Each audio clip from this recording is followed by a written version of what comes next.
ಸ್ನೇಹಿತರೆ, ಮೀಡಿಯಾ ಮಾಸ್ಟರ್ಸ್ಗೆ ಸ್ವಾಗತ, ಸುಸ್ವಾಗತ. ಗೆಳೆಯರೆ, ಸಾಮಾನ್ಯವಾಗಿ ಚುನಾವಣೆಗಳು ಮುಗಿದ ಕೂಡಲೇ ನಮ್ಮ ಸಾಕಷ್ಟು ರಾಜಕಾರಣಿಗಳು ವಿದೇಶಗಳಿಗೆ ಹಾರ್ತಾರೆ. ಅಲ್ಲಿ ರೆಸ್ಟ್ ತಗೊಂಡು ರಿಲ್ಯಾಕ್ಸ್ ಆಗಿ ರಿಸಲ್ಟ್ ಬಂದ ಮೇಲೋ ಬರೋ ಹೊತ್ತಿಗೋ ಭಾರತಕ್ಕೆ ವಾಪಸ್ ಬರ್ತಾರೆ. ಇದು ನಿಮಗೆ ಗೊತ್ತಿದೆ. ಆದ್ರೆ ಭಾರತದ ಪ್ರಧಾನಿ ನರೇಂದ್ರ ಮೋದಿ ಚುನಾವಣಾ ಪ್ರಚಾರ ಮುಗಿದ ಕೂಡಲೇ ಮಾನಸಿಕ ವಿಶ್ರಾಂತಿಗಾಗಿ 3 ದಿನ ಧ್ಯಾನ ಮಗ್ನರಾಗ್ತಾ ಇದ್ದಾರೆ. ಈ ಹಿಂದೆ ಹಿಮಾಲಯದಲ್ಲಿ ಧ್ಯಾನಕ್ಕೆ ಕೂತು ಸುದ್ದಿ ಮಾಡಿದ್ದ ಮೋದಿ ಈ ಬಾರಿ ತಮ್ಮ ಮಾನಸಿಕ ವಿಶ್ರಾಂತಿಗಾಗಿ ಆಯ್ಕೆ ಮಾಡಿಕೊಂಡಿರುವುದು ಕನ್ಯಾಕುಮಾರಿಯ ವಿವೇಕಾನಂದ ರಾಕ್ ಮೆಮೋರಿಯಲ್ ಅನ್ನ. ಹಾಗಾದ್ರೆ ಕಳೆದ ಬಾರಿ ಉತ್ತರದ ತುದಿಯಲ್ಲಿ ಧ್ಯಾನಕ್ಕೆ ಕೂತ ಮೋದಿ ಈ ಬಾರಿ ದಕ್ಷಿಣ ತುದಿಯನ್ನ ಆಯ್ಕೆ ಮಾಡಿಕೊಂಡಿರೋದು ಯಾಕೆ? ಈ ವಿವೇಕಾನಂದ ರಾಕ್ ಮೆಮೋರಿಯಲ್ನ ವಿಶೇಷ ಏನು? ವಿವಾದ ಏನು?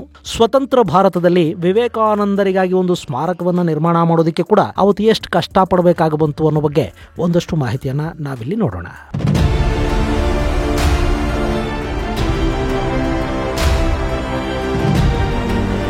ಗೆಳೆಯರೆ, ಒಬ್ಬೊಬ್ಬರಿಗೆ ಒಂದೊಂದು ಕಡೆ ಮನಸ್ಸಿಗೆ ನೆಮ್ಮದಿ ಸಿಗುತ್ತೆ. ಕೆಲವರು ವಿಶ್ರಾಂತಿಗಾಗಿ ಬ್ಯಾಂಕಾಕ್ಗೆ, ಥಾಯ್ಲೆಂಡ್ಗೆ ಹೋಗ್ತಾರೆ. ಇನ್ನು ಕೆಲವರು ಯುರೋಪಿಯನ್ ದೇಶಗಳ ಕಡೆಗೆ ಹಾರ್ತಾರೆ. ಮತ್ತೆ ಕೆಲವರು ಕುಟುಂಬಗಳಿಗೂ ಸಮಯ ಕೊಡ್ತಾರೆ. ಚುನಾವಣೆಯ ಒಂದಷ್ಟು ತಿಂಗಳ ಓಡಾಟ, ಹಾರಾಟ, ಹೋರಾಟಗಳು ಮನಸ್ಸು ಮತ್ತು ದೇಹ ಎರಡನ್ನೂ ನಜ್ಜುಗುಜ್ಜಾಗಿಸಿಬಿಟ್ಟಿರುತ್ತವೆ.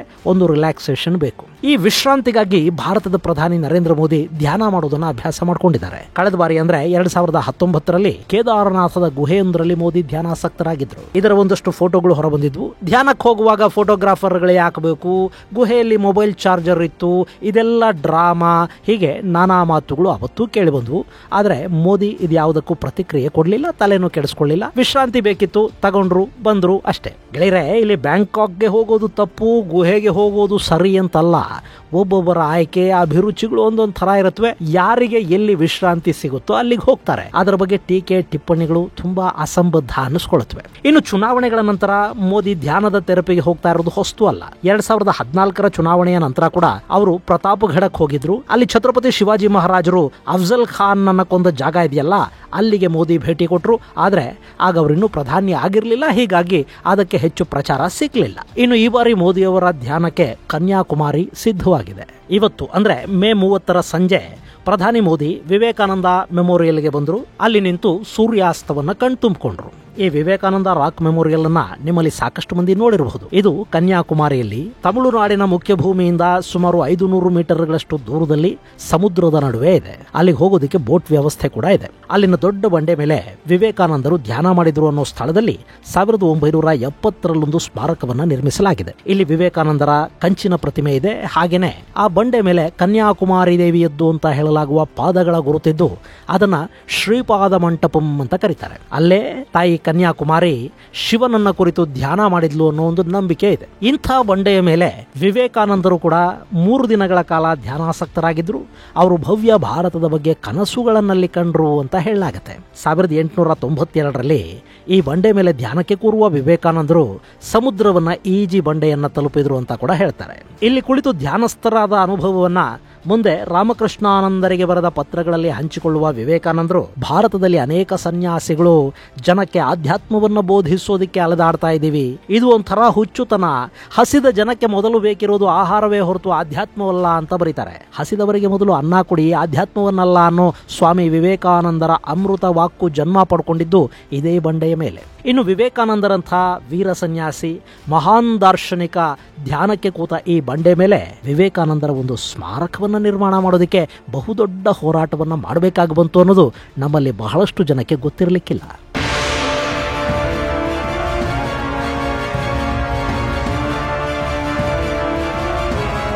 ಗೆಳೆಯರೆ, ಅದು 1962ರ ಸಮಯ.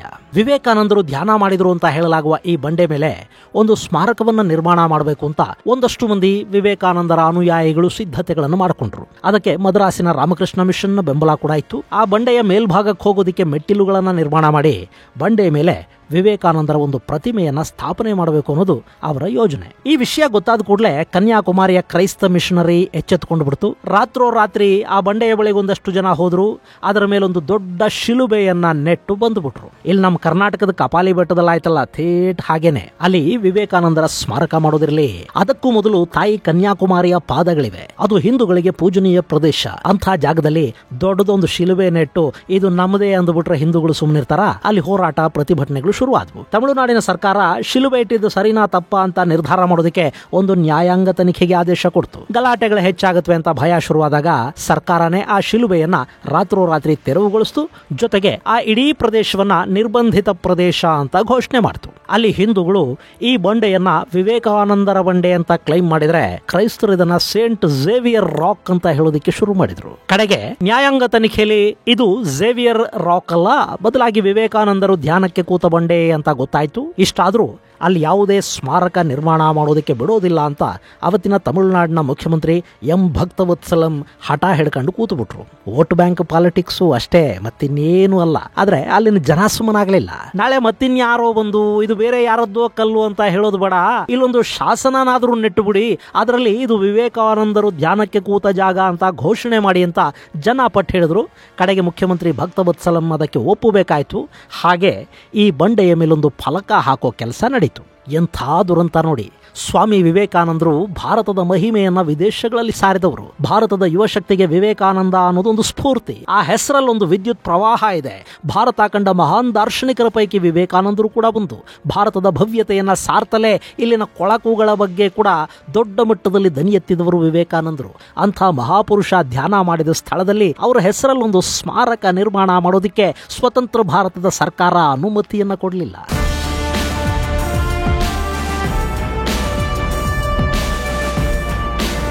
ಗೆಳೆಯರೆ, ಇವತ್ತು ರಾಮಕೃಷ್ಣ ಮಿಷನ್ಗಳು ದೊಡ್ಡ ಮಟ್ಟದಲ್ಲಿ ಸೆಕ್ಯುಲರಿಸಮ್ ಅನ್ನ ಪಾಠ ಮಾಡುತ್ತವೆ, ಮತೀಯ ಸಹಿಷ್ಣುತೆಯ ಬಗ್ಗೆ ಹೇಳ್ತಾ ಇರುತ್ತವೆ. ಅಫ್ಕೋರ್ಸ್ ಅವರು ಈ ಪಾಠ ಮಾಡೋದು ಹಿಂದೂಗಳಿಗೇನೆ, ಯಾಕೆಂದ್ರೆ ಬೇರೆಯವರು ಬಂದು ಕೇಳೋದಿಲ್ಲ. ನೋಡಿ, ಇರ್ಲಿ, ಇಲ್ಲಿ ಯಾವಾಗ ವಿವೇಕಾನಂದರ ಸ್ಮಾರಕವನ್ನ ನಿರ್ಮಾಣ ಮಾಡಬೇಕು ಅಂತಾಯ್ತು, ಆ ಸಂದರ್ಭದಲ್ಲಿ ಹೋರಾಟವನ್ನ RSS ನ ಮುಖಂಡ ಏಕನಾಥ ರಾನಡೆ ಅವರು ವಹಿಸಿಕೊಂಡಿದ್ರು. ಈ ಏಕನಾಥ ರಾನಡೆ ಮೂಲತಃ ಮಹಾರಾಷ್ಟ್ರದ ಅಮರಾವತಿಯವರು. ಚಿಕ್ಕಂದಿನಿಂದಲೇ ವಿವೇಕಾನಂದರ ಬೋಧನೆಗಳ ಕಡೆಗೆ ಆಕರ್ಷಿತರಾಗಿದ್ದವರು.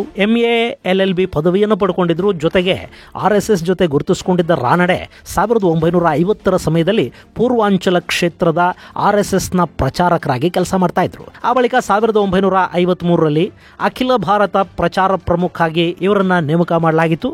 1956ರಿಂದ 1962ರವರೆಗೆ ಏಕನಾಥ ರಾನಡೆ RSS ನ ಜನರಲ್ ಸೆಕ್ರೆಟರಿ ಆಗಿ ಕೂಡ ಕೆಲಸ ಮಾಡ್ತಾ ಇದ್ರು. ಇಂಥ ಏಕನಾಥ ರಾನಡೆ ಅವರನ್ನ ಇಲ್ಲಿ ವಿವೇಕಾನಂದ ರಾಕ್ ಮೆಮೋರಿಯಲ್ ಕಮಿಟಿಗೆ ಆರ್ಗನೈಸಿಂಗ್ ಸೆಕ್ರೆಟರಿಯನ್ನಾಗಿ ನೇಮಕ ಮಾಡಲಾಯಿತು. 1962ರಲ್ಲಿ ತಮಿಳುನಾಡಲ್ಲಿ ಕಾಮರಾಜ್ ಮುಖ್ಯಮಂತ್ರಿ ಆಗಿದ್ರು. ಅವರು ಕೂಡ ಅಲ್ಲಿ ವಿವೇಕಾನಂದ ಸ್ಮಾರಕ ರಚನೆಗೆ ಅವಕಾಶವನ್ನು ಕೊಡಲಿಲ್ಲ. ಅದಾದ ಮೇಲೆ ಅಲ್ಲಿ ಭಕ್ತವತ್ಸಲಂ ಮುಖ್ಯಮಂತ್ರಿ ಆದ್ರು. 1963ರಲ್ಲಿ ಭಕ್ತವತ್ಸಲಂ ಕೂಡ ವಿವೇಕಾನಂದ ಸ್ಮಾರಕ ರಚನೆಗೆ ಅನುಮತಿಯನ್ನ ನಿರಾಕರಿಸಿದ್ರು. ಇಲ್ಲಿ ಈ ಸ್ಮಾರಕ ನಿರ್ಮಾಣಕ್ಕೆ ತಮಿಳುನಾಡಿನ ಮುಖ್ಯಮಂತ್ರಿ ಭಕ್ತವತ್ಸಲಂ ಮಾತ್ರ ಅಲ್ಲ, ಅವತ್ತಿನ ಭಾರತ ಸರ್ಕಾರದ ಸಂಸ್ಕೃತಿ ಸಚಿವರಾಗಿದ್ದ ಹುಮಯೂನ್ ಕಬೀರ್ ಕೂಡ ವಿವೇಕಾನಂದ ಸ್ಮಾರಕ ನಿರ್ಮಾಣ ಆಗಬಾರದು ಅಂತ ಹಠಕ ಬಿದ್ರು. ಅಲ್ಲಿ ಸ್ಮಾರಕ ನಿರ್ಮಾಣ ಆಗ್ಬಿಟ್ರೆ ಆ ಬಂಡೆಯ ನೈಸರ್ಗಿಕ ಸೌಂದರ್ಯಕ್ಕೆ ಕೂತು ಬರುತ್ತೆ, ಹೀಗಾಗಿ ಸ್ಮಾರಕ ಎಲ್ಲ ಅಲ್ಲಿ ಬೇಡ ಅಂತ ಹುಮಯೂನ್ ಕಬೀರ್ ವಾದ ಮಾಡೋದಕ್ಕೆ ಶುರು ಮಾಡಿದ್ರು. ಅವರ ಈ ವಿತಂಡವಾದದ ವಿರುದ್ಧ ಪಶ್ಚಿಮ ಬಂಗಾಳದಲ್ಲಿ ಪ್ರತಿಭಟನೆಗಳು ಶುರುವಾದವು. ಕೋಲ್ಕತಾದಲ್ಲಿ ಹುಮಯೂನ್ ಕಬೀರ್ಗೆ ಘೆರಾವ್ ಹಾಕಲಾಯಿತು. ಅಲ್ಲಿಗೆ ಕಬೀರ್ ಹೆದರಿ ಸುಮ್ಮನಾದ್ರು. ಆದರೆ ಭಕ್ತವತ್ಸಲಂ ಆತ ಯಾವುದೇ ಕಾರಣಕ್ಕೂ ಅನುಮತಿಯನ್ನು ಕೊಡೋದಿಲ್ಲ ಅಂತ ಹಠ ಹಿಡ್ಕೊಂಡು ಕೂತು ಬಿಟ್ರು. ಕೊಡ್ಲಿ ಕಾವು ಕುಲಕ್ಷತ್ರು ಅಂತಾರಲ್ಲ, ಹಾಗಾಯ್ತು ಪರಿಸ್ಥಿತಿ. ಇನ್ನು ಏಕನಾಥ ರಾನಡೆ ಏನಾದರೂ ಮಾಡಿ ಅಲ್ಲಿ ಸ್ಮಾರಕ ನಿರ್ಮಾಣ ಆಗಲೇಬೇಕು ಅಂತ ಹೋರಾಟವನ್ನು ಕೈಗೊಂಡ್ರು. ಆಗ ಅವರ ನೆರವಿಗೆ ಬಂದದ್ದು ಲಾಲ್ ಬಹದ್ದೂರ್ ಶಾಸ್ತ್ರಿ. ಅವತ್ತಿಗೆ ಲಾಲ್ ಬಹದ್ದೂರ್ ಶಾಸ್ತ್ರಿ ಈ ದೇಶದ ಗೃಹ ಸಚಿವರಾಗಿದ್ರು. ಅವರು ಸಂಸದರ ಸಹಿಯನ್ನ ಸಂಗ್ರಹ ಮಾಡಿ ಅದನ್ನು ಪ್ರಧಾನಿ ನೆಹರು ಅವರಿಗೆ ಕೊಟ್ಟು ಅವರ ಮೇಲೆ ಒತ್ತಡ ಹಾಕಿ ಅಂತ ರಾನಡೆ ಅವರಿಗೆ ಸಲಹೆಯನ್ನು ಕೊಡ್ತಾರೆ. ಅದರಂತೆ ಒಟ್ಟು 368 ಸಂಸದರಿಂದ ಸಹಿಯನ್ನ ಸಂಗ್ರಹ ಮಾಡಿದ ಏಕನಾಥ್ ರಾನಡೆ ಅದನ್ನು ತಗೊಂಡು ಹೋಗಿ ಪಂಡಿತ್ ಜವಾಹರ್ಲಾಲ್ ನೆಹರು ಅವರ ಕೈಗಿಡ್ತಾರೆ. ಜೊತೆಗೆ ಲಾಲ್ ಬಹದ್ದೂರ್ ಶಾಸ್ತ್ರಿ ಅವರು ಕೂಡ ಅಲ್ಲಿ ವಿವೇಕಾನಂದರ ಸ್ಮಾರಕ ನಿರ್ಮಾಣಕ್ಕೆ ತಮ್ಮ ಸಹಮತವನ್ನು ವ್ಯಕ್ತಪಡಿಸಿದ ಕಾರಣ ಪಂಡಿತ್ ನೆಹರು ಭಕ್ತವತ್ಸಲಂ ಅವರಿಗೆ ಕರೆ ಮಾಡಿ ಅನುಮತಿಯನ್ನು ಕೊಡೋದಕ್ಕೆ ತಿಳಿಸ್ತಾರೆ. ಇನ್ನು ಇಲ್ಲಿ ಕೂಡ ದೇವರು ಕೊಟ್ಟರು ಪೂಜಾರಿ ಕೊಡಲಿಲ್ಲ ಅನ್ನೋ ಹಾಗೆ ಭಕ್ತವತ್ಸಲಂ ಅಲ್ಲಿ ಕೇವಲ 15x15 ಅಡಿಗಳ ಅಳತೆಯಲ್ಲಿ ಮಾತ್ರ ನೀವು ಸ್ಮಾರಕವನ್ನು ನಿರ್ಮಾಣ ಮಾಡಬೇಕು ಅಂತ ಹೇಳಿದ್ರಂತೆ. ಕಡೆಗೆ ಈ ವಿವಾದಕ್ಕೆ ಕಂಚಿ ಕಾಮಕೋಟಿಯ ಪೀಠಾಧ್ಯಕ್ಷರು ಮಧ್ಯಪ್ರವೇಶ ಮಾಡಬೇಕಾಯ್ತು. ಅವರು ಭಕ್ತವತ್ಸಲಂ ಅನ್ನ ಕರೆಸ್ಕೊಂಡು ಅದು ಏನು ಹೇಳಿದ್ರು ಗೊತ್ತಿಲ್ಲ, ಕಡೆಗೆ ಏಕನಾಥ್ ರಾನಡೆ ಅವರು ಬಯಸಿದ ಹಾಗೆ 130x56 ಅಡಿಗಳಷ್ಟು ದೊಡ್ಡದಾದ ಒಂದು ಸ್ಮಾರಕ ನಿರ್ಮಾಣಕ್ಕೆ ತಮಿಳುನಾಡಿನ ಮುಖ್ಯಮಂತ್ರಿ ಭಕ್ತವತ್ಸಲಂ ಅನುಮತಿಯನ್ನು ಕೊಡ್ತಾರೆ. ಅಲ್ಲಿಗೆ ಸ್ಮಾರಕ ನಿರ್ಮಾಣಕ್ಕಿದ್ದ ರಾಜಕೀಯ ಅಡೆತಡೆಗಳ ನಿವಾರಣೆ ಆದ ಹಾಗಾಗತ್ತೆ. ಆದರೆ ಸ್ಮಾರಕವನ್ನು ಕಟ್ಟೋದಿಕ್ಕೆ ಹಣ ಬೇಕಲ್ಲ. ಅನುಮತಿ ಕೊಡೋದಿಕ್ಕೆ ಇಷ್ಟೆಲ್ಲ ಕಾಟ ಕೊಟ್ಟು ಸರ್ಕಾರ ಸ್ಮಾರಕಕ್ಕೆ ಹಣ ಕೊಟ್ಟುಬಿಡುತ್ತಾ? ಹೀಗಾಗಿ ಏಕನಾಥ್ ರಾನಡೆ ಸಾರ್ವಜನಿಕರಿಂದ ಹಣ ಸಂಗ್ರಹಕ್ಕೆ ಮುಂದಾದರು. ವಿವೇಕಾನಂದರು ಈ ದೇಶದ ಆಸ್ತಿ, ಅವರ ಸ್ಮಾರಕ ನಿರ್ಮಾಣದ ಹೊಣೆ ಕೂಡ ಜನರದ್ದೇ ಆಗಲಿ ಅನ್ನೋ ನಿರ್ಧಾರಕ್ಕೆ ಬಂದ ರಾನಡೆ ಅವರು ಇಡೀ ದೇಶದ ಜನ 1 ರೂಪಾಯಿಯನ್ನು ದಾನ ಮಾಡಿ ಸಾಕು ಅಂತ ಕೇಳ್ಕೋತಾರೆ. ಅಲ್ಲಿ ಸಾಕಷ್ಟು ಹಣ ಸಂಗ್ರಹ ಆಗುತ್ತೆ. ಇದರ ಜೊತೆಗೆ ರಾನಡೆ ಅವರು ಭಾರತದ ಪ್ರತಿ ರಾಜ್ಯವೂ ಸ್ಮಾರಕ ನಿರ್ಮಾಣದಲ್ಲಿ ಭಾಗಿಯಾಗಲಿ, ವಿವೇಕಾನಂದರ ನೆನಪಿಗೆ ಇಡೀ ದೇಶ ಭಾಗಿದಾರಿಕೆಯನ್ನು ವಹಿಸಿಕೊಳ್ಳಿ ಅಂತ ಬಯಸ್ತಾರೆ. ಅದು ಭಾರತವನ್ನು ಜೋಡಿಸುವ ಕೆಲಸ. ನಾಗಾಲ್ಯಾಂಡ್ ಹಾಗೂ ಅರುಣಾಚಲದವರೆಗೆ ರಾನಡೆ ಅವರೇ ಹೋಗ್ತಾರೆ. ಅಲ್ಲಿ ಅವರ ಅದ್ವಿತೀಯ ಸಂಘಟನಾ ಶಕ್ತಿ ಮತ್ತು ಹಠಕ್ಕೆ ಕಡೆಗೂ ಗೆಲುವು ಸಿಗಿತು. ಕನ್ಯಾಕುಮಾರಿಯ ಬಂಡೆಯ ಮೇಲೆ ಸರ್ಕಾರದ ಒಂದೇ ಒಂದು ಪೈಸೆ ನೆರವಿಲ್ಲದೆ ಸ್ವಾಮಿ ವಿವೇಕಾನಂದರ ಭವ್ಯ ಸ್ಮಾರಕವೊಂದು ಎದ್ದು ನಿಂತುಕೊಳ್ತು. 1970ರಲ್ಲಿ ಅದು ದೇಶಕ್ಕೆ ಸಮರ್ಪಿತವಾಯಿತು. ಆ ನಂತರದ 2 ವರ್ಷಗಳಲ್ಲಿ ಅಂದರೆ 1972ರ ಜನವರಿ 7ನೇ ತಾರೀಕು ಇವತ್ತು ನಾವು ನೋಡ್ತಾ ಇದ್ದೀವಲ್ಲ, ಈ ಸ್ಮಾರಕ ಕೂಡ ಲೋಕಾರ್ಪಣೆ ಆಯಿತು.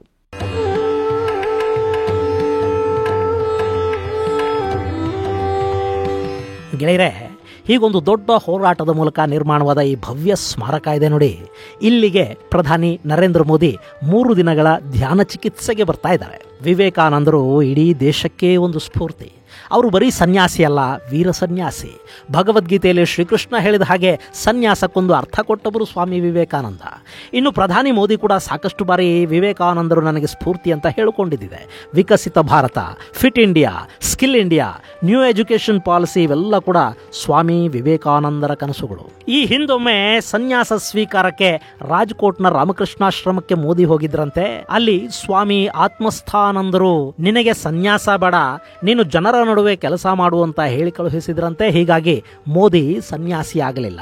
ಆದರೆ ರಾಮಕೃಷ್ಣಾಶ್ರಮ ಹಾಗೂ ವಿವೇಕಾನಂದರ ಸಿದ್ಧಾಂತಗಳ ಜೊತೆ ನಂಟನ್ನು ಮುಂದುವರಿಸಿಕೊಂಡೇ ಬಂದಿದ್ದಾರೆ. ವಿವೇಕಾನಂದರಿಗೆ ಹಸಿವು ಮತ್ತು ಆಧ್ಯಾತ್ಮದ ಬಗ್ಗೆ ಜ್ಞಾನೋದಯವನ್ನು ಮಾಡಿಸಿದ ಈ ಬಂಡೆಯ ಮೇಲೆ ಮೋದಿ ಕೂಡ 3 ದಿನ ಧ್ಯಾನಕ್ಕೆ ಕೂತ್ಕೋತಾ ಇದ್ದಾರೆ.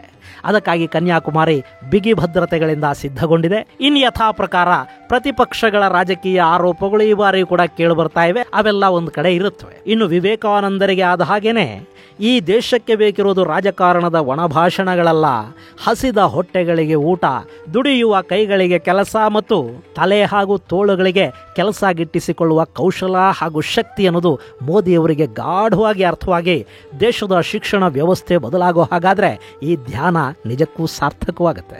ಇದು ಗೆಳೆಯರೆ, ಮೋದಿ ಧ್ಯಾನಕ್ಕೆ ಕೂತ್ಕೋತಾ ಇರೋ ವಿವೇಕಾನಂದ ಸ್ಮಾರಕ ನಿರ್ಮಾಣದ ಹಿಂದಿನ ಹೋರಾಟದ ಕಥೆ ಮತ್ತು ಈ ದೇಶದ ಸೆಕ್ಯುಲರಿಸಂ ಹಾಗೂ ವೋಟ್ ಬ್ಯಾಂಕ್ ಪಾಲಿಟಿಕ್ಸ್ ಅನ್ನೋ ಶಾಪದ ವ್ಯಥೆ. ಮುಂದಿನ ಸಂಚಿಕೆಯಲ್ಲಿ ಮತ್ತಷ್ಟು ವಿಶೇಷಗಳ ಜೊತೆ ಮತ್ತೆ ಭೇಟಿಯಾಗೋಣ.